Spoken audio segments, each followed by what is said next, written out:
keseluruhan masyarakat sivil. Komposisi majlis ini adalah untuk memastikan perbincangan dan juga keputusan yang dibuat semasa mesyuarat adalah menyeluruh dan mengambil kira pandangan pihak-pihak yang berkepentingan. Di antara pencapaian majlis pada tahun 2023 adalah seperti berikut.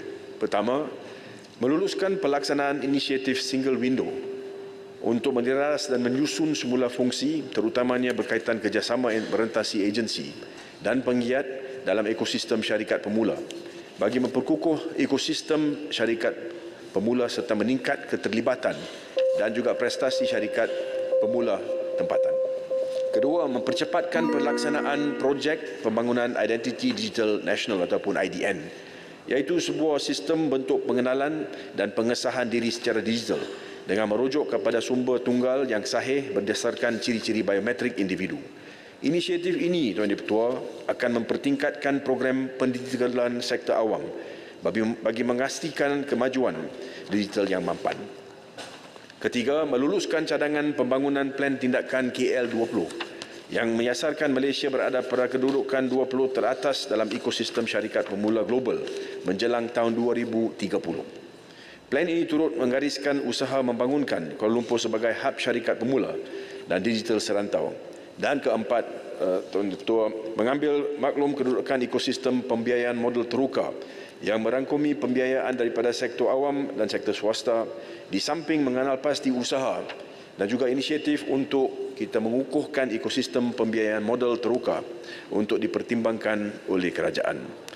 Pada masa ini, Tuan Di-Pertua, kementerian dan agensi yang terlibat dengan keputusan-keputusan telah dicapai dalam majlis sedang mengambil tindakan bagi memastikan pelaksanaan program-program dan dasar-dasar yang diluluskan mencapai objektif yang disasarkan agar memanfaatkan pendigitalan dan teknologi 4 IR dapat dirasai oleh semua peringkat rakyat. Terima kasih.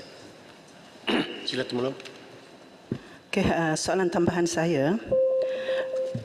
Bagaimanakah Majlis Ekonomi Digital Negara dapat menjadi penanda aras dalam menetapkan arah strategik bagi transformasi digital Malaysia? Terima kasih. Sila Menteri. Terima kasih. Memang wujudnya banyak inisiatif yang telah pun digariskan oleh majlis dan memang ada banyak dasar-dasar yang dikeluarkan dan kita perlu melaksanakan apa yang kita huraikan dan gariskan di situ. Bagi tujuan tersebut memang Kementerian Digital akan memainkan peranan untuk kita pastikan bahawa target-target itu yang perlu kita capai itu ditentukan had masa dan sebagainya dan kita akan memantau pelaksanaan bagi objektif-objektif tersebut dan sekiranya perlu untuk keputusan dibuat, agensi-agensi berkaitan akan mengambil tindakan dan juga kementerian-kementerian yang bertanggungjawab untuk inisiatif-inisiatif tertentu tersebut akan mengambil tindakan. Terima kasih. Saya jemput Ledang. Terima kasih, Tok Speaker. Soalan saya susulan daripada keputusan yang telah dibuat oleh majlis ini untuk menyediakan 28 juta ringgit bagi platform My Startup, ya, iaitu untuk tujuan sebagai tertingkap tunggal ataupun single window tersebut, di mana kita nak menghimpunkan syarikat pemula di samping kita nak mempermudahkan aktiviti perniagaan mereka sepanjang lifetime, sepanjang kitar hayat mereka. Jadi, apakah status dari segi penggunaan peruntukan tersebut, 28 juta ringgit tersebut, dan juga apakah status inisiatif untuk kita optimumkan dana sebanyak 200 juta ringgit di bawah pelbagai agensi-agensi yang juga membiaya dan menjadikan ia sebagai modal teroka di bawah satu platform. Terima kasih. Silakan Menteri. Terima kasih Yang Berhormat daripada Ledang. Ledang minta butir-butir diberikan berkenaan dengan perbelanjaan tersebut. Saya boleh bekalkan secara bertulis lah kerana ianya melibatkan banyak aspek dan juga tahap perbelanjaan sehingga sekarang.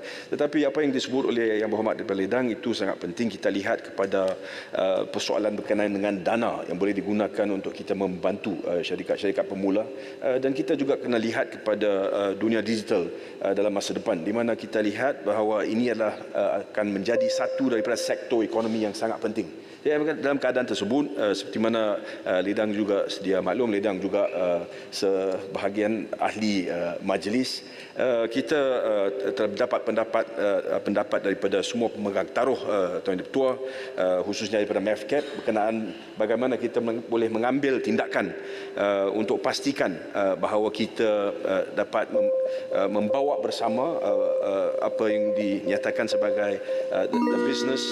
Kita juga ada perbincangan berkenaan dengan hala tuju strategik untuk pastikan bahawa segala dana yang sedia ada dapat kita salurkan kepada target-target tertentu, dan yang sangat penting bagaimana dana yang disediakan oleh kerajaan juga boleh digunakan untuk tujuan tersebut, Lidang. Dalam keadaan itu kita juga akan melancarkan dalam bulan April nanti Tuan Ketua apa yang disebut sebagai KL20, dan dalam proses pelancaran ini akan dibuat pengumuman oleh Yang Berhormat Perdana Menteri berkenaan dengan inisiatif-inisiatif tertentu yang juga dapat membantu syarikat pemula dari beberapa aspek, termasuk juga dari aspek saluran dana. Jadi dalam bulan April kita akan memberikan butir-butir terperinci berkenaan dengan inisiatif itu. Tapi untuk menjawab soalan berkaitan bagaimana wang tersebut digunakan secara khusus spesifik butir-butirnya, saya akan jawab melalui jawapan bertulis sekiranya diizinkan, Tuan Ketua. Terima kasih. Baik, terima kasih. Seterusnya saya jemput Tuan Fung Kuilun Bukit Bintang. Terima kasih Tuan Yang Dipertua. Soalan saya nombor 11. Silakan Menteri. Terima kasih Yang Dipertua. Yang Berhormat Bukit Bintang, dalam pelaksanaan operasi menyelamat gelandangan semasa pandemik COVID-19 di Kuala Lumpur sepanjang tahun 2020 hingga tahun 2021, seramai 1,346 orang gelandangan telah pun direkodkan. Manakala cerapan terkini yang telah dijalankan oleh DBKL pada 14 Februari 2024 di 5 zon hotspot, dengan izin di sekitar Kuala Lumpur mendapati sejumlah 414 orang gelandangan berada di kawasan hotspot tersebut. Berdasarkan cerapan yang telah dilaksanakan, kategori gelandangan yang telah kita kenal pasti adalah terdiri daripada warga negara dan juga bukan warga negara, dan golongan gelandangan ini adalah seperti berikut. Pertama, sihat dan berupaya bekerja. Keduanya ada di antara mereka yang memiliki pekerjaan tetapi dalam keadaan yang miskin. Ada juga penyalahgunaan dadah di kalangan mereka, masalah-masalah kesihatan seperti sakit mental dan sebagainya. Orang kelainan upaya juga ada, bukan warga negara, contohnya yang berdokumen dan tidak berdokumen, dan juga yang bukan warga negara, ada yang di antara mereka yang ada suaka politik, dan juga masalah-masalah lain seperti mereka yang ada masalah dalam keluarga. Pihak kerajaan sentiasa komited dalam pengurusan gelandangan di Kuala Lumpur ini melalui kerjasama strategik dengan pelbagai kementerian, agensi dan juga badan berkanun dan badan-badan bukan kerajaan, iaitu NGO seperti KDN, PDRM, JIM, MKN, KKM, KPWKM, AADK, JPN, SW Corp juga dan YKN. Jadi pada masa ini kerajaan telah menubuhkan beberapa pusat khidmat gelandangan seperti yang berikut, iaitu Anjung Kembara Pusat Transit Gelandangan Kuala Lumpur ataupun lebih dikenali sebagai Anjung Kembara yang dikendalikan oleh DBKL, Pusat Khidmat Gelandangan Medan Tuanku, Pusat Pembelajaran Komuniti Caukit dan juga Anjung Singgah yang di bawah selenggaraan YKN. Pusat gelandangan ini menyediakan perkhidmatan penginapan sementara, latihan berserta kelas kemahiran penjodohan pekerjaan, bukan cari jodoh ya, penjodohan pekerjaan atau job matching, dan pusat pengagihan makanan. Selain daripada itu, pihak JWP juga mewujudkan pusat transformasi gelandangan iaitu Anjung Kelana sebagai tempat untuk membimbing dan melatih golongan gelandangan warga negara yang produktif, yang sihat mentalnya dan tubuh badannya segar agar bersedia untuk menyara kehidupan sendiri dan kembali kepada masyarakat. Setiap minggu, beberapa program akan dilaksanakan di Anjung Kembara seperti pembangunan jati diri dan personaliti, pembangunan kerohanian dan keagamaan, pembangunan kemahiran dan keusahawanan, program kemasyarakatan dan juga program-program kejaya. Program ini disokong oleh rakan-rakan strategik antaranya JAKIM, JAWI, syarikat korporat, pelajar universiti dan juga NGO. Selain itu, peserta Anjung Kembara juga akan diberikan peluang untuk mengikuti program rumah bimbingan iaitu program penempatan gelandangan di kawasan perumahan yang disediakan oleh DBKL. Program ini disediakan kepada gelandangan mandiri iaitu gelandangan yang bekerja tetapi tiada tempat tinggal. Dalam membantu gelandangan ini, khususnya di Kuala Lumpur, pihak JWP ingin juga memohon kerjasama daripada semua NGO dan juga NGI agar dapat berganding bahu bersama dengan JWP dan DBKL khususnya dalam aktiviti sumbangan dan juga pengagihan makanan. Pihak NGO dan NGI juga disarankan untuk berdaftar dengan pihak DBKL bagi memastikan kelancaran program bantuan makanan, seterusnya mengelak daripada berlakunya lambakan sumbangan ataupun juga masalah-masalah kebersihan di Kuala Lumpur, khususnya kita nak berdepan dengan Ramadan ini. Jadi program agihan makanan yang telah diselaraskan dan dipantau secara tersusun dan sistematik oleh pihak DBKL dan YKN, dan sehingga ini kita ada 3 pusat agihan makanan berpusat di Kuala Lumpur, iaitu Pusat Khidmat Gelandangan Medan Tuanku, Pusat Pembelajaran Komuniti Chowkit dan juga Anjung Kembara. Pihak DBKL telah menyelaras aktiviti agihan makanan ini dengan NGO yang berdaftar mengikut jadual bagi mengelakkan pertindihan agihan makanan dan memastikan agihan ini berjalan dengan begitu lancar. Sekian, terima kasih. Baik, saya jemput Bukit Bintang.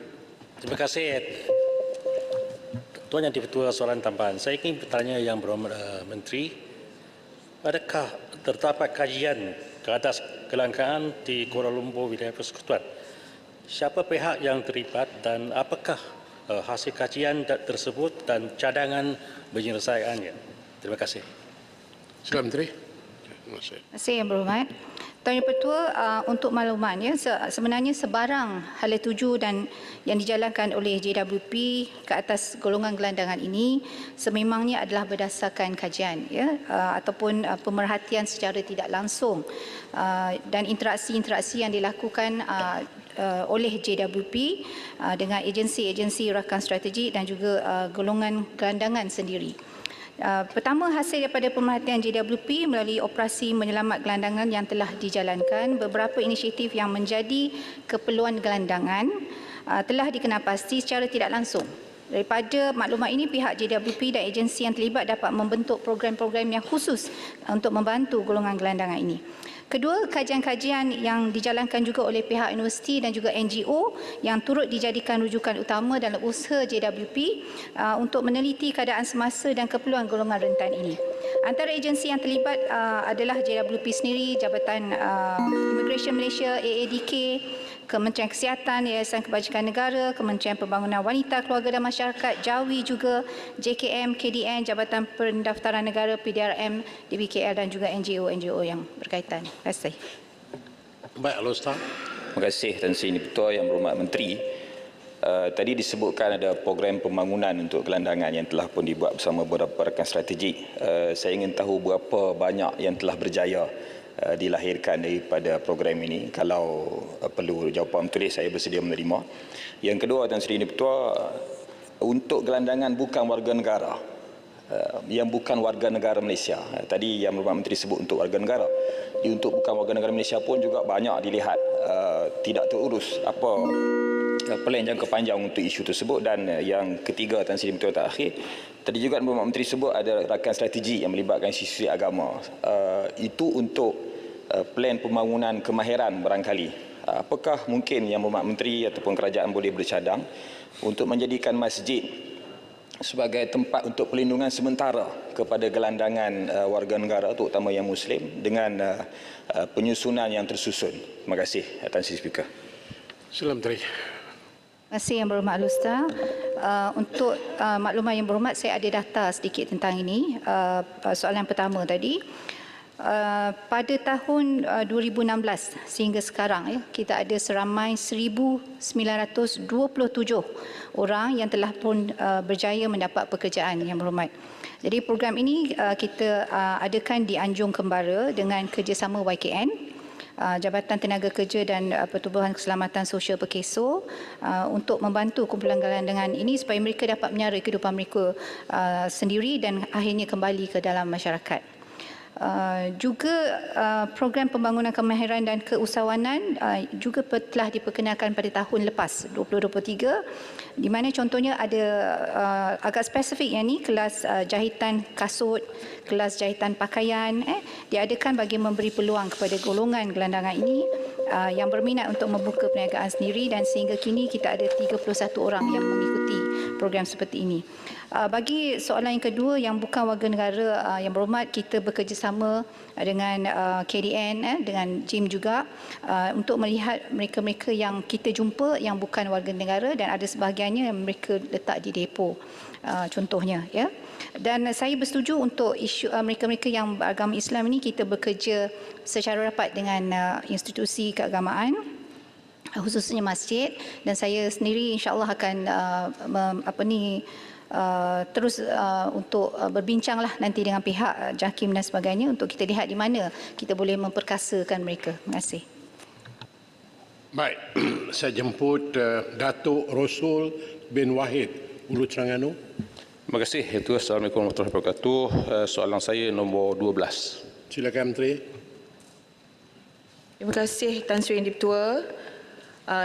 Untuk maklumat Yang Berhormat Ulu Terengganu, KPDN melalui agensinya Suruhanjaya Persaingan Malaysia atau MyCC diberi kuasa di bawah Akta Persaingan 2010 iaitu Akta 712 untuk melindungi proses persaingan, dan salah satu caranya adalah menangani kartel-kartel yang memberi kesan negatif kepada harga barangan dan kos sara hidup rakyat. MyCC telah menjadikan sektor makanan dan pertanian sebagai fokus utama penguatkuasaan Akta 712 melalui tahun lepas.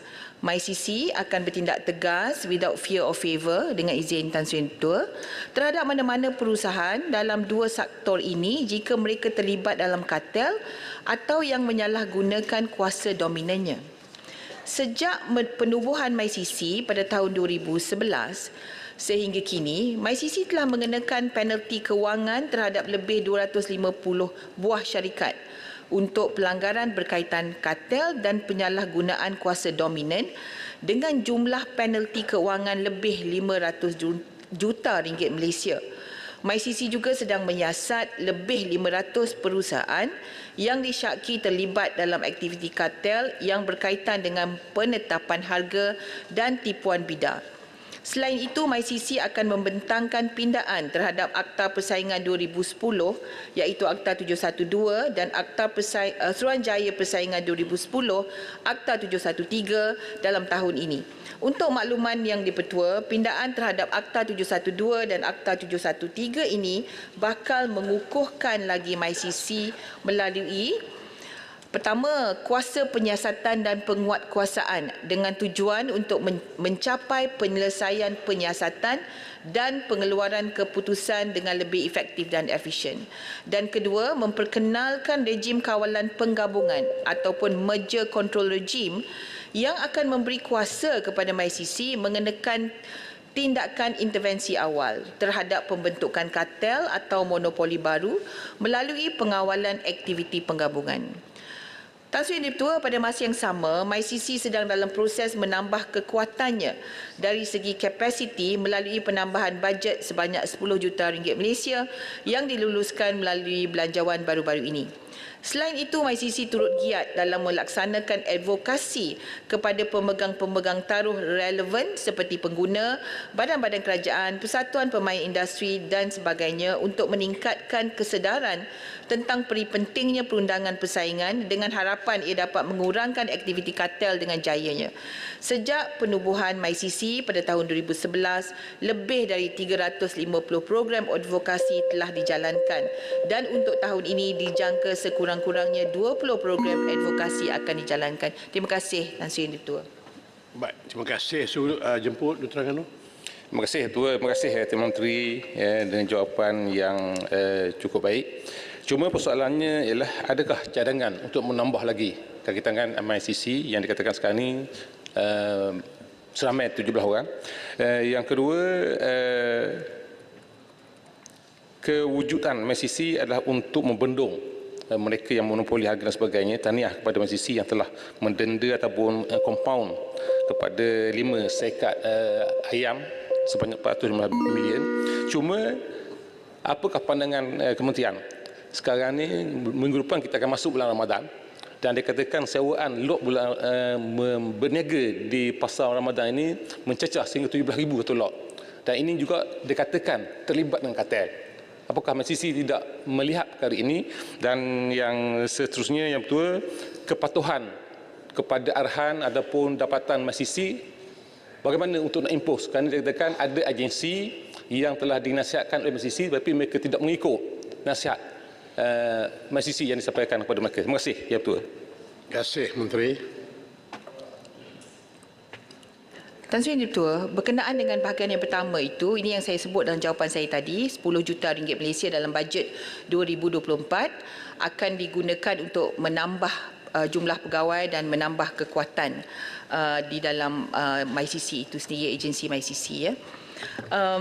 Jadi itu, dan berkenaan dengan bazar Ramadan ya, saya ambil kira ini sebagai aduan dan MyCC boleh melakukan siasatan ya berkenaan dengan perkara ini, sama ada benar atau tidak wujudnya kartel seperti yang didakwa oleh Yang Berhormat Ulu Terengganu. Berkenaan sekiranya ada yang tidak mengikut kepada arahan MyCC, kita akan kembali kepada akta Tan Sri Yang Bertuah, kerana kita akui bahawa dalam akta itu perlu diperkukuhkan lagi. Sebab itu kita nak pindah akta itu ya, sebab dalam akta ni Tan Sri Yang Bertuah ada yang tak sebut very specific. Contohnya dalam kes 5 syarikat kartel makanan ayam itu, kita dapat bukti WhatsApp digunakan untuk membuat pakatan. Tapi dalam kita punya akta tak sebut very specific. So, kita perlu mengukuhkan lagi akta itu supaya ya boleh kita kuasakan dengan lebih baik. Terima kasih Tan Sri Yang Bertuah. Baik, terima kasih. Saya difahamkan Batang Sadung tidak berada dalam Dewan. Seterusnya Tan Sri, soalan tambahan. Oh, silakan. Silakan ya. Terima kasih Tan Sri. Untuk saya kemukakan soalan tambahan kepada Yang Berhormat Timbalan Menteri. Saya meneliti jawapan yang telah diberikan oleh Yang Berhormat Timbalan Menteri. Nampak sangat MyCC memberikan tumpuan terhadap industri yang berkaitan dengan makanan, satu tindakan inisiatif yang sangat baik. Cuma saya nak tanya, berkenaan dengan kartel beras, sebab Yang Berhormat Menteri KBDN pernah sebutkan perkara ini dalam 2-3 minggu yang lepas. Apakah status terkini, sama ada MyCC sudah mula siasat?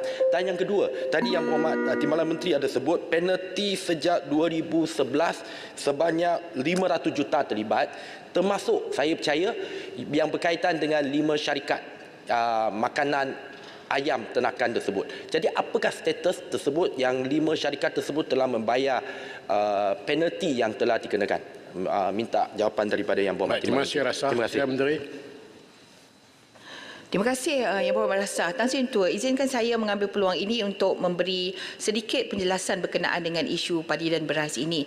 Kerana kita ada Akta Kawalan Padi dan Beras. Akta Kawalan Padi dan Beras ini punca kuasa untuk menguat kuasanya sepenuhnya di bawah KPKM. Ya, itu perlu saya maklumkan kepada ahli-ahli Dewan Yang Mulia ini. Jadi apabila kita nak kuat kuasa, contohnya apabila ada aduan berkenaan dengan kemungkinan tukar kampit beras tempatan, beras import ya, kepada beras import. Jadi penguatkuasaan itu di bawah Kawal Selia Padi Beras. Dan penguatkuasa KPDN hanya boleh masuk ke tempat tersebut dengan bersekali dengan penguatkuasa Kawal Selia Padi dan Beras. Tanpa penguatkuasa Kawal Selia Padi dan Beras, penguatkuasa KPDN tak boleh masuk. Ini saya nak terangkan berkenaan dengan punca kuasa itu ya. Berkenaan dengan isu kartel, saya ingin memaklumkan Dewan Yang Mulia ini bahawa MyCC telah pun memulakan kajian sekiranya ada isu persaingan di sepanjang rantaian bekalan ya berkenaan dengan padi dan beras. Contoh ya, apabila ada aduan daripada pesawah berkenaan dengan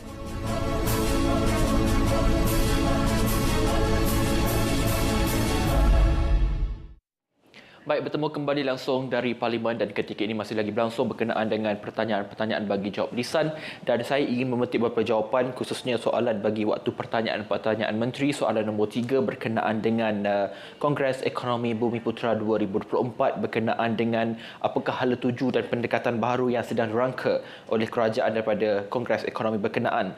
Dan ada soalan daripada Ahli Parlimen Wangsa Maju kepada Menteri Ekonomi, dan jawapan yang kita terima di sini adalah sejak dasar ekonomi baru ataupun DEB yang diperkenalkan pada tahun 1971, kerajaan telah melaksanakan pelbagai dasar, strategi dan juga inisiatif jangka masa pendek, sederhana dan panjang dalam memperkasa agenda Bumiputera. Namun, masih wujud jurang sosioekonomi antara etnik di Malaysia seperti berikut.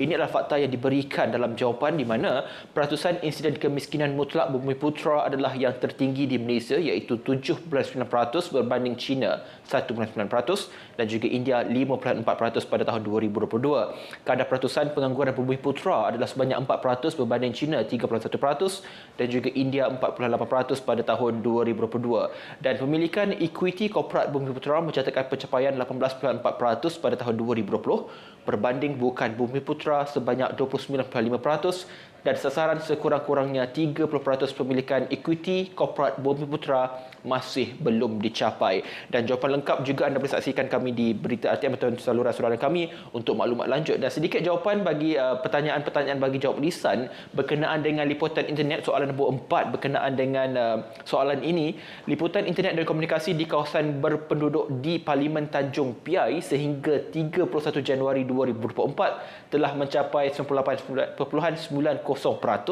dan bagi meningkatkan kadar liputan internet di baki kawasan berpenduduk yang belum mendapat liputan termasuklah di Tanjung Piai, dan kerajaan melalui SKMM ataupun MCMC telah melancarkan inisiatif Pelan Jalinan Digital Negara Jendela. Baik, jawapan lengkap kita akan kongsikan dari semasa ke semasa dalam buletin kami, dan pada anda boleh menyaksikan kami di pautan ini secara perstreaman langsung dan juga makturan secara percuma RTM Klik di telefon pintar anda untuk tontonan yang lebih menarik. Dan saudara, hari ini merupakan hari terakhir bagi usul menjunjung kasih sebelum memasuki minggu hadapan untuk jawapan-jawapan oleh menteri-menteri yang berkaitan. Itu sahaja laporan kami langsung dari Parlimen. InsyaAllah kita berjumpa lagi minggu depan untuk kita membawa kepada anda jawapan-jawapan oleh menteri bagi usul menjunjung kasih yang diselesaikan pada hari ini. InsyaAllah kita jumpa minggu hadapan. Saya Karol Hafiz Yunus langsung dari Parlimen. Assalamualaikum dan salam Malaysia Madani.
bandar dan komuniti setempat. Baik, saya jemput Kang. Tahniah atas komitmen yang hebat daripada KBS berkaitannya dengan kejohanan e-sport, dan saya baru nak tanya, saya baru nak cadang kepada KBS untuk mengadakan ESPL. Kalau dalam sukan-sukan lain dia ada MFL dan macam EPL, dan saya ingin nak mencadangkan supaya ada ESPL. Tapi memandangkan KBS telah merancang banyak program, jadi saya rasa ESPL itu tak perlulah. Cuma saya nak minta KBS untuk kalau boleh berkolaborasi dengan Kementerian Pendidikan untuk mengadakan kejohanan e-sport di peringkat sekolah. Memandangkan e-sport di peringkat sekolah ataupun peringkat kementerian belum lagi dijalankan. Jadi saya minta komen daripada Timbalan Menteri. Terima kasih. Terima kasih. Komen ringkas saya seperti juga soalan yang ditujukan oleh Tumpat sebentar tadi. Bagi tujuan kerjasama dengan KPM, kita menerusi high level committee telah pun mencadangkan supaya diadakan kajian yang lebih menyeluruh bagi tujuan pelaksanaan e-sukan ini di peringkat sekolah. Cuma memang ada kekangan terutama sekali dari sudut pemilihan jenis permainan ataupun e-sukan yang boleh kita perkenalkan di peringkat sekolah, kerana ada setengahnya menyentuh mungkin banyak sensitiviti ibu bapa dan yang memerlukan kita untuk advocate lebih sebelum kita boleh laksanakan.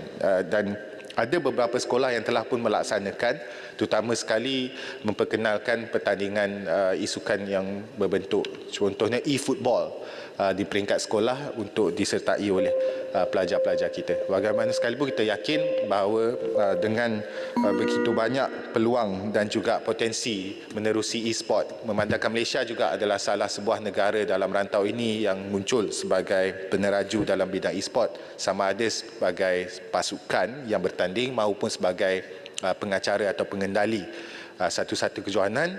Kita yakin bahawa di peringkat KPM tentu sekali akan ada jalan untuk kita perkenalkan e-sport ni supaya kita boleh lahirkan lebih ramai lagi bukan saja atlet tapi juga ramai pemain-pemain industri, kerana industri e-sport ni nilainya bilion dan kita nampak banyak peluang dekat situ. Baik, saya jemput Ampang. Terima kasih, Tuan Speaker. Malam Menteri, saya ingin bertanya tentang hala tuju e-sport. Apakah kita lihat e-sport ni sebagai satu sukan semata-mata? Kerana ini sedikit, kalau itu maknanya ada kebimbangan di kalangan banyak pihak, terutama ibu bapa lah, tentang tumpuan anak-anak kepada jenis sukan yang begini. Tetapi saya juga berpandangan jauh supaya kita dapati bahawa e-sport ni kalau kita betul hala tujunya, dia boleh ada tambah nilai kepada mereka yang terlibat itu sendiri. Tetapi saya nak tanya dengan Tuan Menteri, apakah hala tuju sebenar dalam konteks supaya e-sport ini boleh menjana pendapatan khususnya kepada pemain-pemain yang ada? Terima kasih. Terima kasih Yang Berhormat.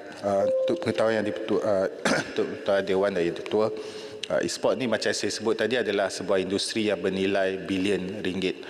Malah untuk pengetahuan pada tahun ini, penghujung tahun pada bulan Disember, kita akan menjadi tuan rumah kepada salah satu kejohanan terbesar dunia, M6, yang mana nilai hadiahnya adalah $1 juta, menjadikan sangat ramai pemain-pemain tempatan kita sedang mencuba nasib dan sedang bersaing di peringkat tempatan untuk melayakkan diri mereka merebut tahta juara tersebut. Dan ini juga melahirkan lebih ramai pemain-pemain industri yang bukan sahaja bersifat sebagai permainan tersebut, sebaliknya juga dalam bidang coaching, dalam bidang casting, dalam bidang programming, dalam bidang dengan izin marketing dan bidang graphic design dan sebagainya. Ia adalah sebuah industri yang sangat robust yang mana menuntut pelbagai disiplin untuk diamalkan. Dan saya melihat juga e-sport ini sebagai salah satu gateway kepada minat golongan pelajar sekolah kita kepada bidang sains teknologi juga. Dan ini adalah salah satu inisiatif yang kita jadikan ataupun salah satu hala tuju yang kita gariskan menerusi NASDAQ. Kita mahu supaya industri e-sukan ini dijadikan sebuah stepping stone ataupun sebuah batu lojatan kepada lebih ramai kejayaan oleh golongan-golongan belia kita dalam pelbagai bidang, bukan sahaja persaingan permainan tersebut tapi juga dari sudut pengajuran dan juga perniagaan atau industri itu sendiri. Terima kasih. Baik, Yang Berhormat, sekarang tamatlah sesi untuk waktu pertanyaan-pertanyaan bagi jawab lisan pada hari ini. Aturan urusan mesyuarat dan usul-usul menyambung semula perbahasan ke atas usul menjunjung kasih atas titah diraja ke bawah Duli Yang Maha Mulia Seri Paduka Baginda Yang Tuan Agong. Baik, Yang Berhormat, kita ada 19 orang ahli parlimen yang akan berucap hari ini. Dan saya akan baca nama-nama yang akan terlibat. Akan dimulakan dengan Yang Berhormat Bera sebagai mantan Perdana Menteri, akan saya berikan 15 minit. Diikuti dengan Kota Baru sebagai Ketua Whip, juga saya akan berikan 15 minit. Kemudian diikuti dengan Kota Merudu, Bukit Gantang, Tenggara, Langkawi, Selangau, Sabak Bernam, Pulai, Macang, Batu Kawan, Jasin, Gombak, Seratok, Stampin, Baling, Tanjung Manis, Tanjung Karang dan Ceras. Untuk itu saya jemput Bera untuk memulakan ucapan 15 minit Bera. Terima kasih. Terima kasih Tuan Yang Ketua. Assalamualaikum warahmatullahi wabarakatuh dan salam sejahtera. Terlebih dahulu saya menjunjung kasih ke atas titah diraja Duli Yang Amat Mulia Seri Paduka Baginda Yang di-Pertuan Agong sempena istiadat pembukaan mesyuarat pertama penggal ketiga Parlimen ke-15. Ampun tuanku beribu-ribu ampun, patik merapat sembah setinggi-tinggi ucapan tahniah kepada ke bawah Duli Yang Maha Mulia Seri Paduka Baginda Yang di-Pertuan Agong Sultan Ibrahim dan ke bawah Duli Yang Maha Mulia Seri Paduka Baginda Raja Permaisuri Agong Raja Zaris Sofia. Patik juga merapat sembah, menjunjung kasih dan setinggi-tinggi penghargaan kepada ke bawah Duli Yang Maha Mulia Sultan Pahang dan Tengku Ampuan Pahang yang telah menaungi negara dan rakyat jelata selama 5 tahun, khususnya semasa di bawah pentadbiran Kerajaan Keluarga Malaysia dengan adil serta bijaksana. Tuan Yang di-Pertua, ke bawah Duli Yang Maha Mulia Seri Paduka Baginda Yang di-Pertuan Agong Sultan Ibrahim telah menyentuh mengenai integrasi antar kaum yang masih belum sempurna akibat kegagalan dalam menguasai bahasa kebangsaan dan pemahaman budaya hidup kaum lain. Justru sensitiviti kaum perlu dijaga. Maka tanggungjawab yang besar perlu digalas oleh pemimpin supaya lebih berhati-hati untuk mengeluarkan sebarang kenyataan. Kenyataan seperti mengangkat Kampung Baru Cina sebagai tapak warisan UNESCO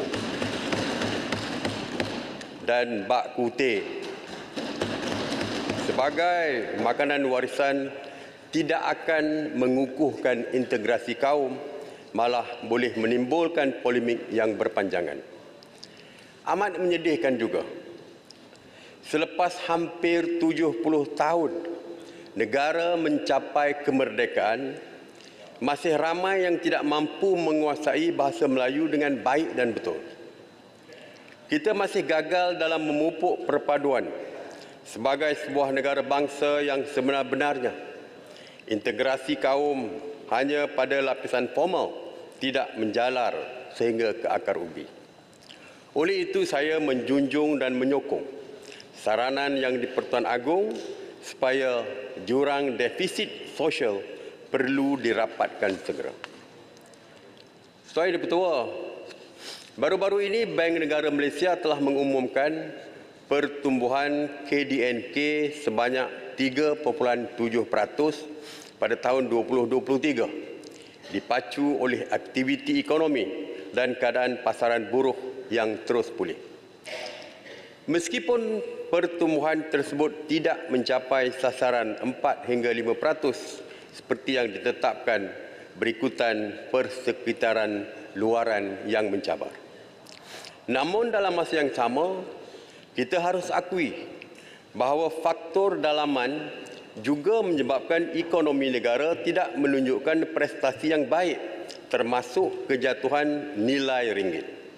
Sebagai contoh, Pusat Kajian Pasaran Buruh Masa Hadapan (EU-ERA) The Future mendedahkan bahawa kadar faedah Amerika Syarikat secara empirikal tidak mempengaruhi pergerakan ringgit di pasaran antarabangsa. Kajian pusat tersebut juga mendapati bahawa tahap daya saing serta kepelbagaian ekonomi, kadar inflasi, pelaburan, harga minyak, pembangunan keuangan, produktiviti, percukaian dan ekspor mempengaruhi kedudukan ringgit.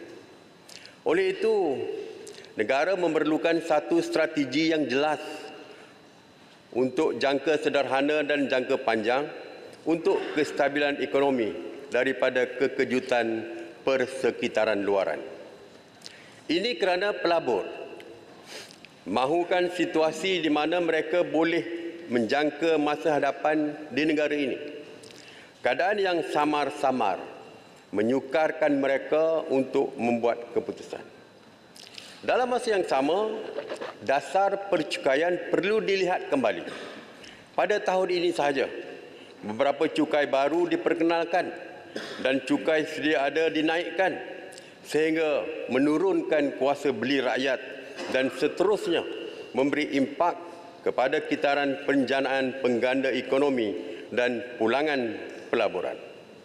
Saya yakin dengan dasar percukaian hari ini ditambah dengan kelemahan ringgit akan terus meningkatkan kos sara hidup rakyat kerana kebergantungan tinggi negara kepada bahan mentah dan makanan yang diimport. Sesi persekolahan akan dibuka. Begitu juga dengan sambutan Ramadan dan perayaan Aidilfitri yang bakal menjelma, pastinya akan memberi impak berganda kepada rakyat. Harga barang dijangka akan melambung tinggi. Hari ini, satu perkara yang pelik berlaku. Beras tempatan hilang dari pasaran, sedangkan negara mengeluarkan sebanyak 62% makanan ruji ini, tidak sampai 30% diimport. Pastinya, ia melibatkan kartel yang mengawal pasaran beras tempatan. Ia dipahamkan, banyak beras-beras tempatan hanya ditukar kampitnya kepada beras import. Mereka membuat keuntungan yang tinggi seperti ini.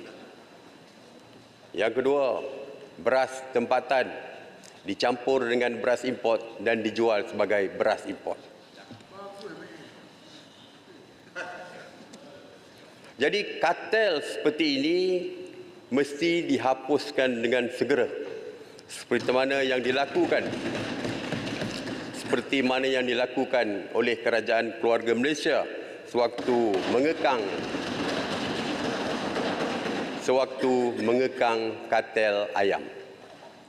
Semasa mesyuarat nakol pada 31 Januari 2022, kerajaan ketika itu mengarahkan Suruhanjaya Persaingan Malaysia atau MYCC menjalankan siasatan terhadap kartel-kartel yang menguasai pasaran ayam. Oleh itu, pada 22 Disember 2023, MYCC mengenakan denda sebanyak 415 juta terhadap 5 syarikat kerana membentuk kartel makanan ayam untuk menetapkan harga. Inilah golongan rakus yang mengambil keuntungan dengan menindas golongan yang memerlukan.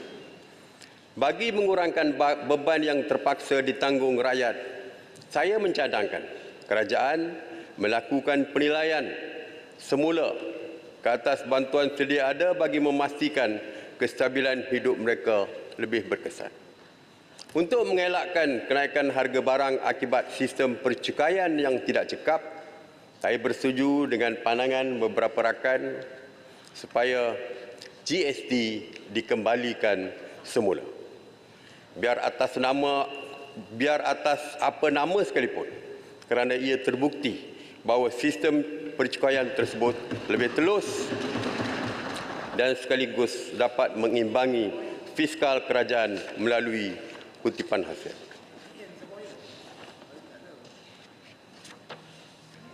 Tuan Yang Ketua,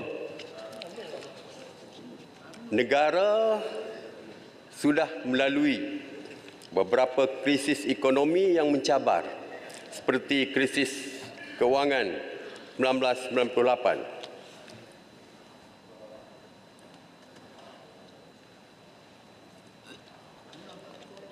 Beliau boleh minta laluan sikit, tanya sikit saja. Semasa beliau jadi Perdana Menteri, mengapa tidak mengenakan cukai GST tanpa sini? Minta, kalau betul-betul nak laksana, kenapa semasa beliau jadi Perdana Menteri tak laksana? Minta tanya. Apa dia soalan dia? Mengapa semasa beliau jadi Perdana Menteri tidak laksanakan cukai GST pada masa itu? Saya ingat YB tak baca statement dalam media kot. Kita dah waktu itu kita membuat statement ataupun kenyataan bahawa kabinet telah pun membincangkan soal isu GST dan sedang diperhalusi. Negara sudah melalui beberapa siri krisis ekonomi yang mencabar seperti krisis keuangan Asia 1998, krisis keuangan global 2008 dan terbaru pandemik COVID-19 pada tahun 2020. Saya berpendapat salah satu kaedah untuk menghadapi cabaran ekonomi ini ialah memberi tumpuan kepada sektor pelancongan. Ketika menghadapi krisis keuangan Asia, sektor pelancongan berkembang dengan pesat dengan pelbagai inisiatif. Kerajaan pada ketika itu memperkenalkan kempen Malaysia Truly Asia yang dilaksanakan secara agresif di luar negara pada tahun 1999. Kedatangan jumlah pelancong pada tahun 1999 meningkat kepada 7.9 juta berbanding 5.6 juta pada tahun 1998 dengan pertumbuhan sebanyak 42.9%. Pada tahun 2000, buat pertama kalinya, ketibaan pelancong telah mencecah 10 juta dan meningkat kepada 22 juta pelancong pada tahun 2008. Semasa krisis keuangan global 2008, sumbangan sektor pelancongan terhadap KDNK terus menunjukkan tren meningkat yang menyumbang sebanyak 11.23% kepada KDNK. Momentum ini berkekalan pada tahun-tahun berikutnya sehingga sebelum pandemik COVID-19 melanda. Pada hari ini, keadaan hampir sama. Ringgit merudum biarpun belum berlaku krisis keuangan seperti tahun 1998. Walaupun nilai ringgit menyusut sehingga memberi impak negatif kepada produk import termasuk makanan, namun dalam masa yang sama ia menjadikan Malaysia sebagai negara destinasi yang murah untuk pelancong. Lebih murah, lebih ramai pelancong akan datang ke Malaysia. Ia sekaligus memberi ruang untuk menjadikan negara kita sebagai destinasi pelancongan utama. Apatah lagi Malaysia mempunyai keunikan tersendiri, kepelbagaian etnik dan budaya, flora dan fauna, serta sebuah bandar moden setaraf metropolis dunia. Produk-produk kita boleh menjadikan Malaysia sebagai syurga membeli belah. Semalam saya berkesempatan berjumpa dengan rakan daripada Shanghai, China. Dia peminat golf. Dia beritahu saya, produk golf di sini 25% harganya berbanding dengan produk golf di Shanghai. Maknanya kalau harganya 100, kat sini RM25 saja. Jadi begitu besar bezanya. Dan begitu juga dengan produk-produk lain, produk-produk berjenama yang lain terlalu murah dibandingkan dengan negara mereka. Bayangkan pelancong daripada United Kingdom, kalau untuk hotel mereka hanya berbelanja £100 mendapat bilik RM600. Harganya mungkin di hotel 5 bintang dan sebagainya. Selain itu, pihak yang berkenaan perlu kreatif untuk menarik pelancong asing dengan meletakkan negara di atas kalendar acara-acara utama di dunia. Kerajaan perlu lebih agresif mempromosikan produk pelancongan tempatan bukan sahaja di luar negara, malah kepada rakyatnya sendiri.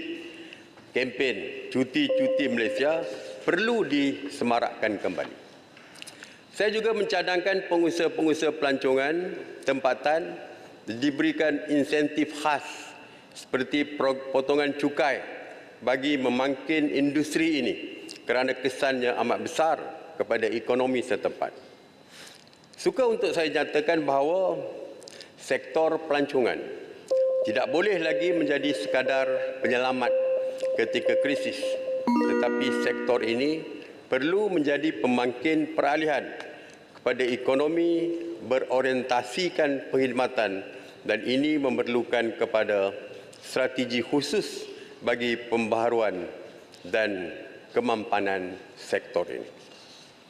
Tuan Ketua, saya banyak lagi, tapi saya faham ramai rakan-rakan yang nak berbahas selepas ini. Kalau saya teruskan mungkin mengganggu jadual ataupun peluang rakan-rakan untuk berucap atau berbahas. Satu saja saya ingin mengemukakan soalan kepada menteri yang berkaitan. Saya difahamkan suatu membuat rayuan pengampunan oleh Yang Amat Berbahagia Datuk Seri Muhammad Najib Tun Haji Abdul Razak. Selain pada rayuan pengampunan, saya difahamkan ada lampiran untuk membuat rayuan supaya beliau ditukarkan dari segi tempat tahanan daripada tahanan di Kajang ke tahanan di rumah. Jadi saya difahamkan perkara ini ada sebagai lampiran di dalam petisyen permohonan ataupun rayuan tersebut. Jadi soalan saya, apakah ini benar atau tidak? Dan kalau ianya benar, apakah ianya dibincangkan sewaktu pembentangan rayuan pengampunan tersebut? Dan apakah keputusan? Jadi itu saja, Tuan Ketua. Akhirnya, saya nak menyebut bahawa Yang di-Pertuan Agong sudah memberi isyarat yang jelas kepada kita semua agar terus bersatu hati membina kembali negara dengan rakyat sebagai keutamaan.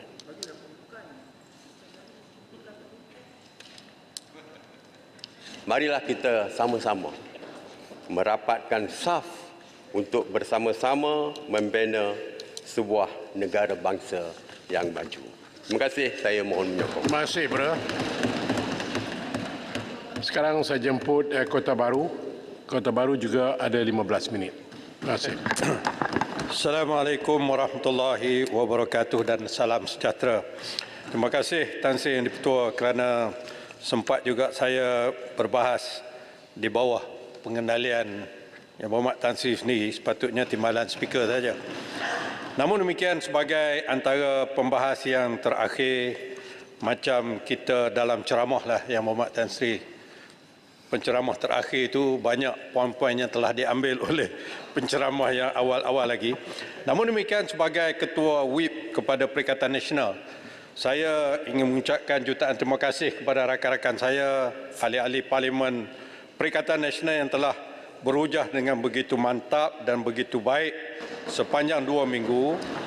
Dan sukalah saya menarik perhatian rakyat di luar sana bahawa Perikatan Nasional dalam pilihan raya umum ke-15 tahun 2022 yang baru-baru ini, kita telah disokong oleh sejumlah 4,666,529 orang. Itulah yang disebut undi popular yang diperolehi oleh Perikatan Nasional sebanyak 30.08. Tahniah kepada Yang Berhormat Paguh yang memimpin Perikatan Nasional dalam PRU ke-15. Tan Sri Yang Di-Pertua, saya terlebih dahulu secara khususnya bagi pihak rakyat saya di Parlimen Kota Baru mengambil kesempatan merafak sembah menjunjung kasih ke hadapan Duli Yang Maha Mulia Seri Paduka Baginda Yang di-Pertuan Agong Sultan Ibrahim di atas titah Diraja Baginda sempena mesyuarat pertama penggal ketiga Parlimen ke-15 pada 26 Februari yang lalu. Sesungguhnya kami Perikatan Nasional amat percaya setelah dilantik sebagai Yang di-Pertuan Agong ke-17 pada 31 Januari 2024 yang lalu, kepimpinan Duli Yang Maha Mulia Seri Paduka Baginda Yang di-Pertuan Agong Sultan Ibrahim sebagai Ketua Utama Negara akan menjanjikan pemerintahan yang adil dan prihatin demi kesejahteraan 33 juta rakyat Malaysia dan kecemerlangan pencapaian negara dalam semua bidang dan sektor. Ini adalah berdasarkan kepada track record dengan izin yang Duli Yang Maha Mulia Tuanku sendiri yang memerintah negeri Johor Darul Takzim dengan cemerlang sehingga Johor Darul Takzim ataupun dalam bidang bola sepaknya JDT Southern Tiger menjadi teraju ekonomi yang pesat dan berdaya maju dalam semua sektor, khususnya dalam sektor ekonomi. Sebagai tonggak pemerintahan raja berperlembagaan, saya berkeyakinan kepimpinan bijaksana dan berwawasan baginda juga akan memperkukuh perpaduan dan kerukunan hidup masyarakat besar Malaysia yang berbilang agama, kaum, budaya dan adat resam ke tahap yang lebih membanggakan. Dalam pada itu, saya turut mengambil kesempatan untuk merafak sembah menjunjung kasih serta setinggi-tinggi penghargaan kepada Duli Yang Maha Mulia Sultan Pahang dan Duli Yang Maha Mulia Tengku Ampuan Pahang di atas khidmat bakti cemerlang baginda berdua sebagai Yang di-Pertuan Agong dan Raja Permaisuri Agong ke-16 5 tahun yang lalu. Sesungguhnya seluruh rakyat Malaysia merasai dan malah menjadi saksi di atas kebijaksanaan, kemesraan dan suri tauladan yang amat berharga pemerintahan dan peribadi baginda berdua selama tempoh tersebut. Semoga Allah sentiasa mencucuri rahmat dan pelindungan serta melimpahi kehormatan serta kebesaran ke atas baginda berdua dan seluruh usrah diraja Pahang sekalian. Tan Sri Yang di-Pertua, sesungguhnya sedar ataupun tidak, tetapi saya pasti rakyat kita sedar kerajaan yang ada sekarang ini sudah pun menjadi kerajaan di dalam negara ini selama 1 tahun 4 bulan, iaitu setelah ditubuhkan pada 24 November tahun 2022 yang lalu. Kerajaan sekarang ini dipimpin oleh orang ataupun orang-orang yang telah mencanangkan sejak sekian lama dia boleh mengubah negara dalam tempoh 24 jam. Istilahnya hari ini dan juga istilah kemudiannya besok menjadi ratib kepada seluruh rakyat dalam negara kita ini dengan slogan mereka Save Malaysia. Namun demikian, Tuan Yang di-Pertua, Tan Sri Yang di-Pertua, walaupun setelah 25 tahun mereka bereformasi, memberikan pelbagai cadangan dan formula yang mempesonakan. Namun demikian, sekarang ini kita melihat seolah-olahnya kebanyakan cadangan dan formula yang dulu tidak dapat diaplikasikan setelah mereka menjadi kerajaan di dalam negara kita ini, ataupun ia hanya cakap tak serupa bikin. No action, talk only. Seorang ahli parlimen di sebelah kerajaan, saya meneliti satu interview yang telah diberikan oleh beliau kepada satu portal berita. Apabila ditanyakan apa sudah jadi selepas 1 tahun kerajaan ini, beliau berkata, berkerajaan ini macam kita buat rumah. Tahun pertama kita buat rumah belum lagi siap. Kena tunggu 3 ataupun 4 tahun ataupun lebih daripada itu, barulah rumah kita itu sempurna dan boleh memberi manfaat kepada tuan rumah, keluarga dan juga orang lain. Jadi maknanya apakah ini bermakna bagi pihak rakan-rakan kita di pihak backbenchers yang saya tidak berjumpa lebih daripada 1 orang rakan-rakan backbenchers yang memberikan kritikan yang sepatutnya kepada kerajaan, melainkan memuji dan terus memuji seolah-olah tidak ada masalah di dalam kerajaan yang memerintah kita pada hari ini. Tak apalah, itu tugas mereka sebagai backbenchers. Tetapi kami di pihak kerajaan, di pihak nak jadi kerajaan itu macam jelutung kata dia pembangkang. Sebagai saya minta anggota kerajaan, saya tak benar. Itu saya nak dengar itu aja. Kalau tak benar cakap tak benar, itu je. Masuk deng. Okey, kita melihat bahawa rakyat sebenarnya pada masa ini tidak berminat lagi untuk mendengar teori itu dan ini dari pihak kerajaan, kerana kerajaan sekarang ini bukan lagi menjadi pembangkang yang memberikan idea-idea yang ideal tetapi tidak dapat dilaksanakan. Apa yang dimaukan oleh rakyat ialah Peraturan Dewan. Rakyat Peraturan Dewan. Saya dengar Yang Berhormat 36.6. Ya, saya dengar Yang Berhormat Kota Baru kata jelutong seperti pembangkang. Walhal saya mendokong kerajaan perpaduan. Jadi jangan buat tuduhan Yang Berhormat Kota Baru. Ada video baru ni kata saya sebagai pembangkang, itu yang saya sebutkan. Tersasul. Tolong perbetulkan. Jelutong sentiasa menyokong kerajaan perpaduan. Akan menentang Perikatan Nasional habis-habisan. Okey. Teruskan. Tan Sri Yang di-Pertua, kacau betul Jelutong ni. Kalau dalam mahkamah tak berani macam ni. Bagus, saya akan menentang habis-habisan. Yang Berhormat Tan Sri Yang di-Pertua, saya ulangi bahawa rakyat sebenarnya dalam mahkamah pun saya berani menentang Kota Baru. Melihat kerajaan melaksanakan tanggungjawabnya demi kesejahteraan seluruh rakyat sebagaimana titah tuanku Yang di-Pertua Agong. Keadaan hidup 33 juta rakyat di luar sana adalah satu yang perlu ditekankan oleh kerajaan sekarang ini. Baru-baru ini kerajaan mengumumkan dan juga telah dititahkan oleh Yang di-Pertua Agong hasil daripada input daripada kerajaan, jumlah pelaburan yang diluluskan untuk tahun 2023 berjumlah 329.5 bilion. Persoalan daripada rakyat, adakah itu satu penanda aras ke arah prestasi ekonomi kita?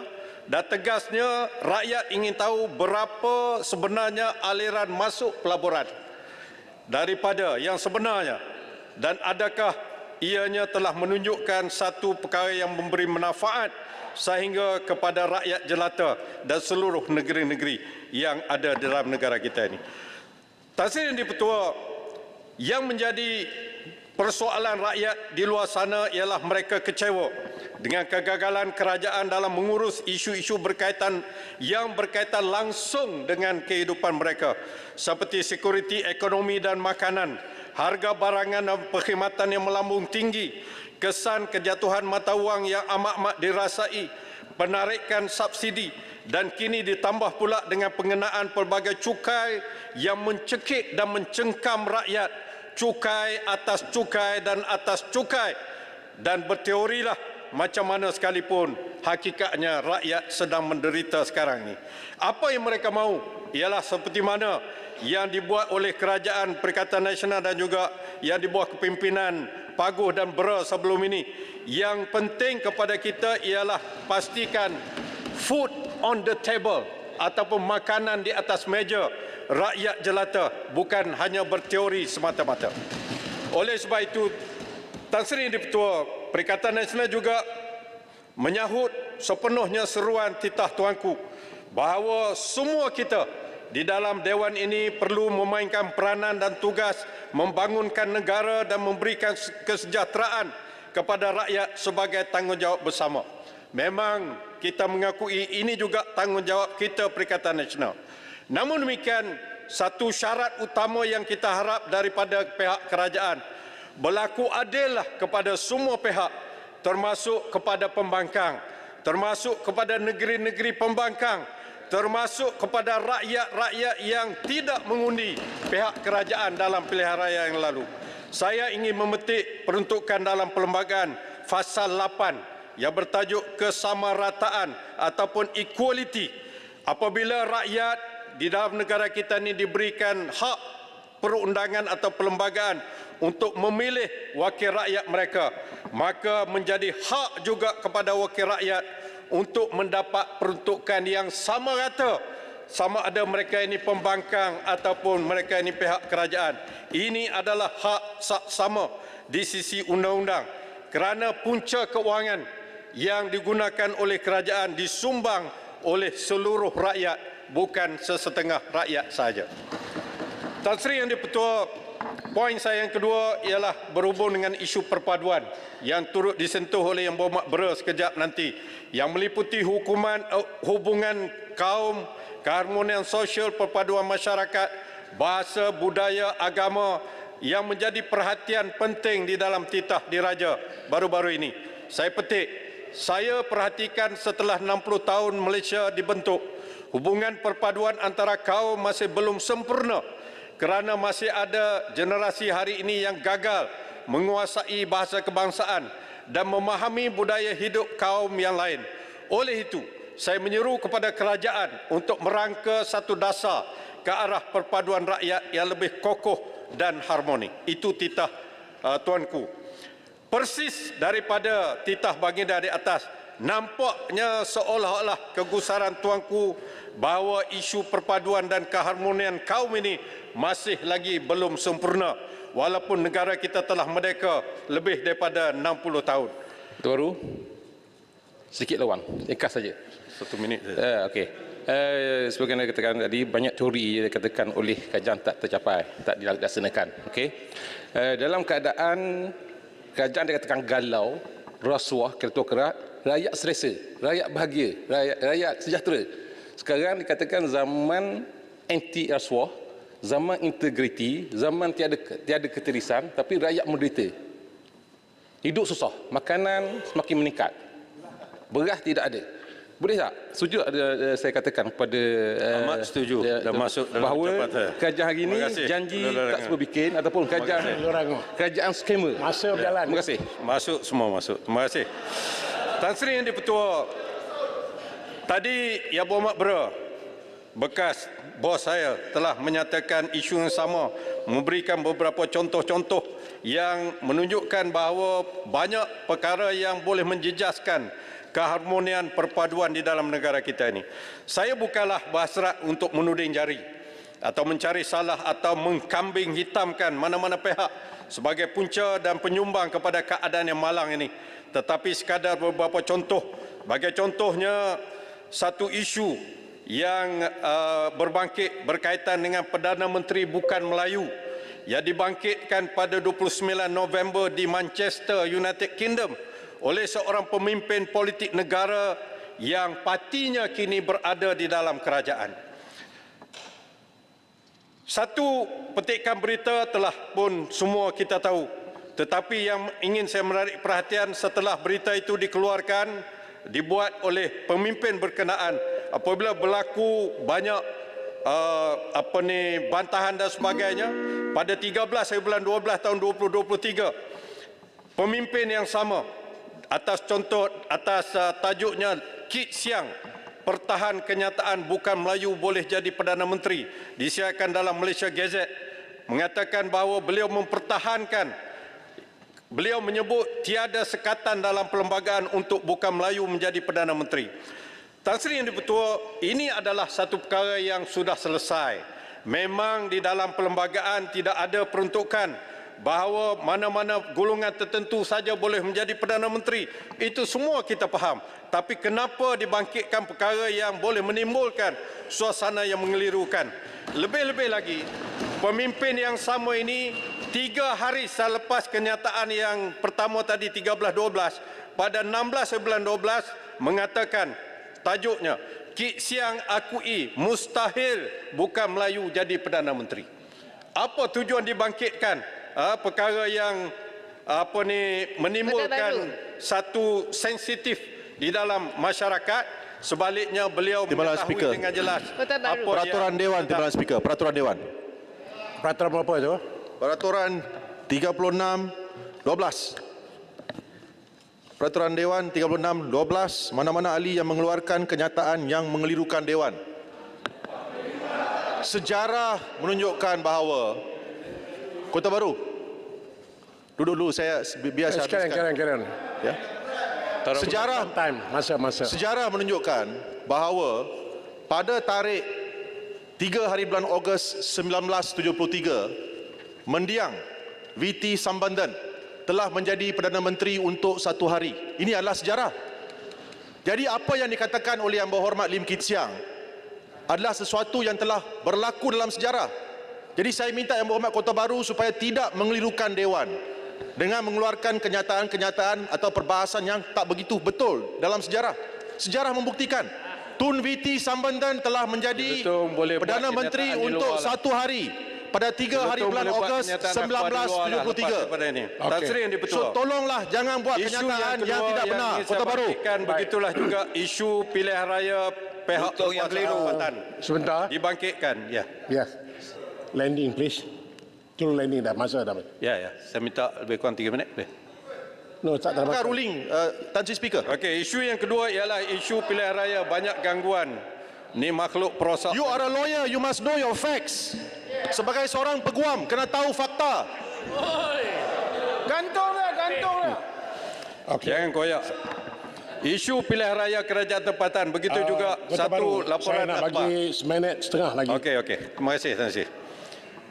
Dalam satu laporan berita harian 17/12 tahun 2023 bertajuk DAP Gesa Kerajaan Laksana Semula Pilihan Raya PBT di Kuala Lumpur dikeluarkan oleh seorang ahli parlimen yang ada di dalam Dewan ini. Tan Sri Ketua Akta Kerajaan Tempatan 1976 Seksyen 15. Dengar jelutong ini undang-undang. Peruntukan berhubung dengan pilihan raya kerajaan tempatan terhenti mempunyai kesan.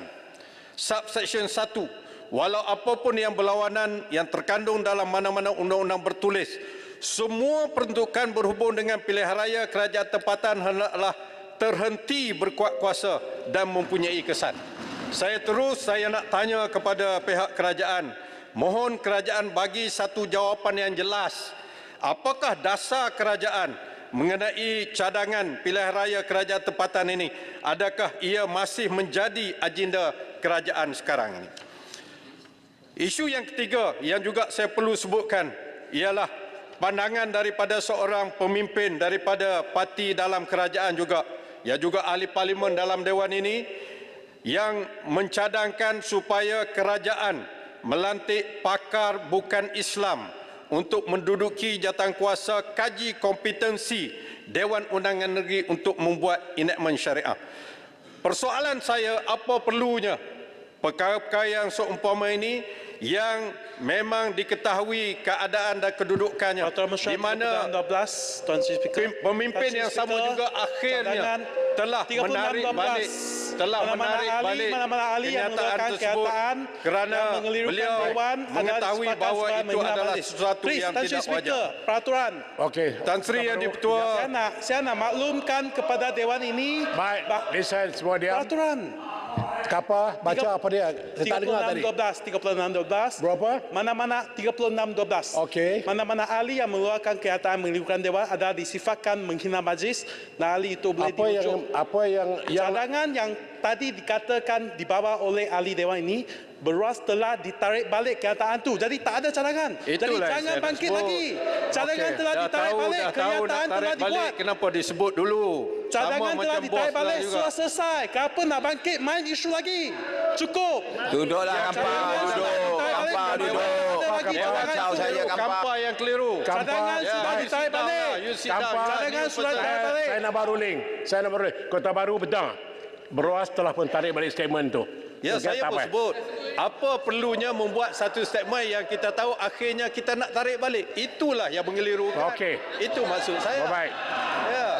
Tarik balik. Okey. Baik, landing sekarang. Dah habis saya bagi masa tadi. Saya pun sebagaimana beralah banyak lagi perkara-perkara yang saya nak sebut, tapi tak apalah. Demi menghormati Yang Berhormat Tan Sri Yang Ketua, saya membuat penggulungan bahawa kami Perikatan Nasional sentiasa memberikan sepenuh taat setia dan juga mengikut titah nasihat daripada Seri Paduka Baginda Yang Ketua Agong, dan saya dengan ini menyokong titah. Baik, terima kasih. Yang Berhormat, saya pohon Yang Berhormat minta pohonlah supaya 37(2) ni dipakai sebab mereka cuba mengganggu dan menghabiskan masa orang yang berucap. Jadi saya minta Yang Berhormat 32(2) ini diperkenakan. Yang kedua, saya bangun lepas 18(1) yang saya boleh bawa pada bila-bila masa. Yang Berhormat. Baik. 18(1) ialah usul di bawah peraturan mesyuarat 18.1 dan 2 penggubalan Akta Peruntukan Parlimen. Yang berhormat, jawapan yang saya terima daripada speaker ialah benda ini telah dijawab. Mereka jawab tentang peruntukan. Saya minta akta supaya akta peruntukan ahli parlimen itu diadakan. Dengan itu siapa saya jadi pemerintah, tubuh kerajaan, akta ini mesti dipatuhi di mana ahli parlimen mesti mendapat peruntukan. Okay. Saya cadangkan akta yang hormat. Terima kasih. Baik, saya jemput. Tan Sri Speaker, selamat pagi Tan Sri Speaker. Tan Sri Speaker, berkenaan dengan perkara yang dibangkitkan oleh Yang Berhormat Kota Baru tadi tentang isu seorang bukan Melayu menjadi Perdana Menteri, saya telah membangkitkan peraturan Dewan bahawa kenyataan beliau mengelirukan Dewan, dan saya telah menyatakan bahawa sejarah menunjukkan 1986 Tan Sri Ling Leong Sik, Presiden MCA, telah menjadi Perdana Menteri untuk 1 hari. Dan Tun Witi Samandan, Mendiang Winti Samandan telah menjadi Perdana Menteri untuk 1 hari pada tahun pemangku 1973. Itu pemangku peraturan Dewan. yang bukan Peraturan Dewan. Baik. Listen. Peguam kena baru saja accurate arah. lah. Baik. Dia berucap. Nanti bagi fair. Okey. Saya yang perisai di sini ialah saya. Saya buat keputusan. Tabik. Duduk. Saya bagi peluang sekarang. Peluang lepas tu saya nak buat keputusan. Ya, jadi adakah kenyataan itu dibiarkan kerana Yang Berhormat Kota Baru cuba mengelirukan Dewan Yang Mulia ini dengan membuat tuduhan terhadap Tan Sri Lim Kit Siang? Baik. Kenyataan yang dibuat oleh Tan Sri Lim Kit Siang itu adalah suatu fakta yang dibuktikan benar dalam sejarah. Baik, itu saya ingat sila duduk dulu. Apa yang diucapkan oleh Kota Baru itu adalah dalam bentuk soalan-soalan yang saya anggap bukan mengelirukan Dewan. Dia bertanya. Namun pun begitu, saya anggap ini bukan game, ini bukan scoring point. Ini adalah satu fakta yang saya jelaskan. Saya dengar daripada Jelutong tadi, saya juga dengar dari Kota Baru. Jadi pahaman saya ialah apa yang disebutkan ialah satu soalan. Untuk itu bukan mengelirukan Dewan. Saya teruskan sekarang dengan Kota Murudu. Tak fair lah saya tak jawab. Saya nak membetulkan fakta menunjukkan Tun Sambantan dan juga Lee Leong Sik adalah pemangku Perdana Menteri, bukannya Perdana Menteri. Baik. No, saya ingat tidak ada debate di sini. Tidak ada debate. Pemangku itu adalah Perdana Menteri lah pada masa itu. Baik, saya buat baca paper The Patriot lah. Baik, saya nak jemput Kota Murudu. Menjalankan tugas Perdana Menteri. Silakan. Saya nak berucap masih lagi ni. Okey, Kota Murudu silakan. Agong nanti. Silakan. Kota Murudu silakan. Terima kasih Datuk Seri Yang Dipertua. Bismillahirrahmanirrahim. Assalamualaikum warahmatullahi wabarakatuh. Terima kasih Tan Sri Yang Dipertua kerana telah memberikan saya ruang untuk turut bersama dalam membahaskan titah diraja pada hari ini. Pertamanya dengan penuh hormat, patik merafak sembah dan menjunjung kasih ke atas pertabalan ke bawah duli Yang Maha Mulia Seri Paduka Baginda Yang di-Pertuan Agong Sultan Ibrahim Ilmi Almarhum Sultan Iskandar sebagai Yang di-Pertuan Agong yang ke-17. Pati juga ingin menjunjung kasih dan mengucapkan setinggi-tinggi penghargaan ke bawah duli Yang Maha Mulia Sultan Pahang Sultan Abdullah Riayatuddin Al-Mustafa Billah Shah yang telah memayungi negara sebagai Yang di-Pertuan Agong yang ke-16. Tan Sri Yang Dipertua, dalam titah Seri Paduka Baginda Yang di-Pertuan Agong, Baginda menyebut soal membangunkan negara dan soal kesejahteraan rakyat. Sebagai wakil rakyat yang telah dipilih oleh rakyat untuk bersuara di Dewan Yang Mulia ini, adalah tanggungjawab saya dan semua wakil yang telah dipilih untuk memperjuangkan masalah rakyat sesuai dengan titah duli Yang Maha Mulia Seri Paduka Baginda Yang di-Pertuan Agong. Malangnya, kita semua tahu bahawa pembangunan di negara kita tidak seimbang. Ada kawasan yang tertinggal jauh. Keadaan mereka masih seperti sebelum merdeka. Tan Sri Yang Dipertua, dalam ucapan saya sebelum ini, saya telah menyatakan di Parlimen Kota Marudu terdapat kampung yang masih lagi tidak mempunyai segala kemudahan seperti bekalan air, bekalan listrik, malah jalan yang ada pun hasil peninggalan syarikat yang telah mengambil kayu balak di kawasan tersebut. Jalan-jalan ini pula amat mustahil untuk dilalui oleh kendaraan biasa karena tidak mempunyai penyelenggaraan yang kerap. Bagi penduduk kampung Sejogon Mogis, kehidupan mereka tidak ubah seperti ketika Perang Jepun, Tan Sri Yang Dipertua. Mereka hanya makan ubi kayu dan juga ubi manis tanpa merasakan makanan nasi dalam kehidupan mereka. Anak-anak tak ke sekolah, kalau sakit pun tidak akan dirawat dengan segera karena klinik yang ada amat jauh daripada kampung mereka. Tan Sri Yang Dipertua, saya ingin bertanya dalam Dewan Yang Mulia ini, apakah tindakan kita bagi rakyat yang terpinggir sekian lama? Adakah kita biarkan begitu saja? Kita sudah merdeka lebih 60 tahun. Kemudahan di setengah parlimen, terutamanya di Semenanjung Malaysia, boleh dikatakan ke kebun pun telah dinaik taraf ke tar ataupun jalan konkret. Tetapi amat malang di parlimen saya, masih banyak jalan-jalan kampung yang sukar dan langsung tidak boleh dilalui oleh kendaraan. Jurang pembangunan yang begitu besar antara Semenanjung, Sabah dan Sarawak perlu difikirkan dan diambil tindakan yang segera sesuai dengan titah Duli Yang Maha Mulia Yang di-Pertuan Agong agar tidak ada rakyat yang terpinggir. Tan Sri Yang Dipertua, saya ucapkan terima kasih kepada Kerajaan Madani atas usaha di bawah pentadbiran yang bertambun.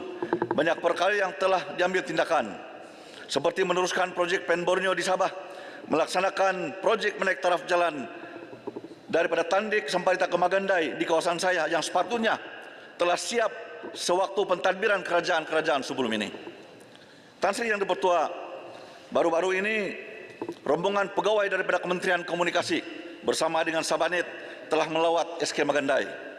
Saya telah mendapat laporan dari tim Pacuan Patrolda Kota Marudu. Ada ahli rombongan yang sampai menangis bila mana kenderaan pacuan 4 roda yang mereka naiki terbalik karena keadaan jalan yang sukar dilalui dan tidak selamat. Terima kasih dan tahniah kepada pegawai yang tersebut telah merasakan sendiri kesengsaraan rakyat di kawasan Kota Marudu. Ini yang kita mau, pegawai-pegawai daripada semua kementerian turun di parlimen saya dan juga kawasan-kawasan parlimen yang memerlukan. Lihat sendiri kesengsaraan rakyat dan seterusnya laporkan, buat tindakan untuk majukan kawasan tersebut. Tan Sri Yang Dipertua, saya mohon Dewan Yang Mulia ini supaya semua pegawai kerajaan, malah YB yang berhormat menteri-menteri, yang berhormat timbalan-timbalan menteri, turunlah di parlimen yang berkenaan, termasuk kawasan saya. Tengok sendiri masalah yang kita selalu sebutkan di Dewan Yang Mulia ini. Rakyat yang marah dengan kita kerana membaik pulih jambatan gantung yang merupakan laluan anak ke sekolah pun gagal kita laksanakan. Banyak keperluan rakyat yang kita telah hantar permohonan sejak daripada tahun yang lalu pada kementerian yang berkaitan seperti Kementerian Ekonomi, KKDW, Kementerian Perdagangan dan Komoditi, Kementerian Pertanian, KKTP dan ICU. Tapi sehingga ke hari ini kita tidak mendapat berita apalagi kelulusan. Permohonan daripada ahli parlimen itu kita telah lawat, dan bagi rakyat di kawasan bila kita lawat mereka anggap masalah mereka sudah selesai. Ini yang membuatkan kita serba salah. Kita pula menunggu jawapan daripada pihak menteri ataupun pihak kementerian. Tan Sri Yang Dipertua, bagaimana kita laksanakan keperluan rakyat yang banyak dengan peruntukan yang amat terhad. Bilangan kampung untuk parlimen Kota Marudu saja lebih daripada 400 kampung. Keluasan parlimen saya 2 kali ganda lebih keluasan Negeri Perlis, yang mana Negeri Perlis mempunyai 3 parlimen dan 15 dun. Dalam masa 5 tahun ataupun 1 penggal, malah mungkin 30 tahun yang ke depan, amat mustahil untuk mewujudkan infrastruktur yang sempurna tanpa formula baru daripada Kerajaan Madani serta campur tangan semua pihak kementerian yang terlibat. Tan Sri Yang Dipertua, saya mohon pada Yang Berhormat Tambun selaku Menteri Perdana Menteri dan juga Menteri Kawangan, bagi keseimbangan pembangunan dalam negara, kawasan-kawasan parlimen yang termiskin perlulah diberikan perhatian dan tindakan khusus agar masalah infrastruktur dan ekonomi rakyat yang selari dapat kita atasi, atau sekurang-kurangnya jurang perbezaan kemajuan ini dapat kita kecilkan. Langkah perlu dimulakan sekarang ini dengan formula yang baru agar kegagalan kerajaan-kerajaan sebelum ini untuk memajukan kawasan-kawasan yang termiskin dapat dilaksanakan, bermula dengan menyediakan infrastruktur yang sempurna sebagai asas yang berhubung kait dengan ekonomi rakyat dalam usaha Kerajaan Madani untuk menaktakan kemiskinan. Tan Sri Yang Dipertua, Saya mendapat makluman daripada KKDW dalam tahun ini telah diluluskan satu peruntukan menaikkan taraf Jalan Torintidan Kota Marudu. Terima kasih kepada Yang Amat Berhormat Bagan Datuk selaku Menteri KKDW. Dalam masa yang sama, saya mohon agar jalan-jalan utama yang lain dapat diberikan perhatian. Untuk tindakan yang serentak memang amat mustahil. Tapi saya merayu kepada pihak KKDW agar dapat meluluskan sekurang-kurangnya 1 ataupun 2 batang jalan utama setiap tahun untuk dinaik taraf. Sekali lagi saya ingin menyebut supaya direkodkan dalam Dewan Yang Mulia ini antara jalan yang perlu dinaik taraf, yaitu Jalan Garib Subayan Lotong Kembatu, Jalan Tagibang, Jalan Enderasan Laut Kemuhang, dan saya ingin sebut dalam Dewan Yang Mulia ini, Jalan Buhang ini, Tan Sri Speaker, telah pun mengorbankan sekurang-kurangnya 3 nyawa karena keadaan jalan yang amat berbahaya. Keempat, Jalan Gomon Timbagan, Jalan Pinawantai Nerandang, Jalan Koromoko, Jalan Kirangawan, Jalan Sekuatir, Rampai Bensiku, Jalan Sorinsim Bembangan Tungab, dan Jalan Sensongon Suyat ke Sensongon Mogis. Tan Sri Yang Dipertua, tidak boleh dinafikan bahwa pendidikan adalah asas penting dalam kita mengangkat martabat ataupun mengubah status rakyat kita. Di Kota Marudu, banyak lagi sekolah yang masih bangunan kayu dalam keadaan bangunan yang uzur dan perlu dinaik taraf. Daripada 32 sekolah rendah, 2 bangunan yang perlu dibina semula dengan kadar yang segera, yaitu SK Sunsui dan juga SK Bengkongan. 10 sekolah yang masih bangunan kayu pula yang lain, SK Langkun, SK Marak-Parak, SK Sampir, SK Gaman, Tagibang, Panaitan, Mangin, Koromoko dan Ganas serta Magandai perlu juga diberikan perhatian karena juga mendapat pertarafan yang tidak selamat. Di kawasan Matunggung pula yang di bawah pentadbiran PPD Kudat, antara sekolah yang perlu diberikan perhatian adalah SK Enderasan Laut, Pinawantai, Subayan, SK Dualug, Lotong, Penudahan serta SK Bingolon yang juga telah mendapatkan pengiktirafan daripada JKR bangunan yang tidak selamat. Selain daripada itu, kemudahan guru pula. Terdapat 20 buah sekolah di kawasan Kota Marudu yang rumah gurunya disetiarkan juga tidak selamat. Demi memastikan suasana pembelajaran yang terbaik dan kebajikan guru-guru pula terbelah, saya mohon pihak Kementerian Pendidikan melihat perkara ini dapat diatasi dengan kadar yang segera. Tan Sri Yang Dipertua, pada 28 Februari yang lepas, semua MP daripada Sabah telah dipanggil untuk taklimat khas, pemberian khas 300 juta oleh KSP ataupun Ketua Setiausaha Perbendaharaan mengenai dengan berhubung kait dengan perkara 11C/1/E, yaitu 2/5 ataupun 40% daripada pungutan teks negeri Sabah. Sebagai ahli yang berhormat daripada Sabah, saya rasa bertanggungjawab penuh juga untuk mengulas perkara ini kerana ianya amat sinonim dengan kehidupan negeri Sabah yang antara negeri yang termiskin. Bagi merancangkan pembangunan di negeri Sabah, perkara 112C dalam perlembagaan ini merupakan perkara asas yang untuk kita majukan Sabah dengan lebih efektif. Dalam Tita Duli Yang Maha Mulia, Baginda menyebut soal memelihara perlembagaan dan soal kemakmuran rakyat. Justru itu saya merayu agar perkara 112C ini ataupun POT+100 ini dapat dilaksanakan sebagai memenuhi hak Sabah yang termaktub dalam perlembagaan. Untuk memastikan Sabah mempunyai peruntukan yang cukup untuk majukan wilayah ini yang terkenal dengan kemiskinan kerana 8 daerah daripada Malaysia adalah di bawah kerajaan wilayah Sabah. Saya menaruh keyakinan di bawah pemerintahan yang bertambun, perkara ini dapat kita tuntaskan dan dapat diselesaikan dalam penggal ini. Tan Sri Yang Dipertua, yang perlu dibincang adalah soal tunggakan yang mana pembayaran 40% ini hanya dilaksanakan oleh kerajaan pusat bermula dari tahun 1964 hingga 1968. Selepas itu tidak ada lagi rekod pembayaran berdasarkan 40%. Yang ini boleh dibincang kepada kemampuan dan melihat kepada kemampuan keuangan kerajaan persekutuan. Tetapi bagi memudahkan pembayaran yang baru, bagi pendapat saya tidak begitu sukar. Contohnya bermula pada tahun 2025. Sabah boleh dibayar 40% ini berdasarkan pungutan teks daripada wilayah Sabah pada tahun 2024. Mana yang susahnya? Tidak ada istilah uang, tidak ada uang kerana teks telah pun dipungut daripada wilayah Sabah. Dan Sri Yang Dipertua, seperkala lagi yang saya ingin sentuh adalah masalah kadar tambang. Saya bersetuju dengan Datuk Bung baru-baru ini. Ramai belia-belia kita dan juga bukan saya belia, rakyat Sabah berhubung dengan kita sebagai ahli wakil rakyat daripada Sabah. menyatakan bahawa adalah satu kesengsaraan kepada rakyat Sabah bila mana musim perayaan syarikat penerbangan kita MAS ini menaikkan harga hingga ke 3.000 lebih, even economy class.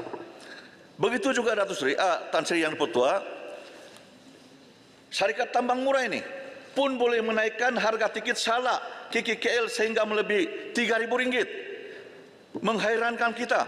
Mana tambang murahnya yang merupakan tagline syarikat tersebut, everyone can fly. How to fly dengan kadar yang begitu tinggi.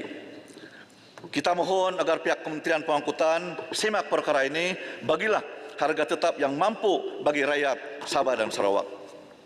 Tan Sri Yang Dipertua, sedikit yang saya ingin rumuskan di sini, saya mohon apa juga yang disuarakan melalui Dewan Yang Mulia ini dapat direkodkan dan juga diambil perhatian oleh semua kementerian agar ianya mendapat pembelaan dan kita tidak akan payah untuk setiap tahun bercakap benda yang sama soal kemiskinan kalau di daerah saya ataupun di parlimen saya Kota Marudung. Kita bukan kebanggaan kita untuk bercakap soal kemiskinan ini.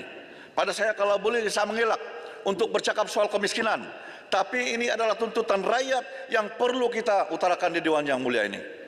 Kita tidak dapat bercakap soal global, soal macam mana mengatasi masalah negara, kerana kita lebih tertumpu kepada masalah rakyat di kawasan sendiri.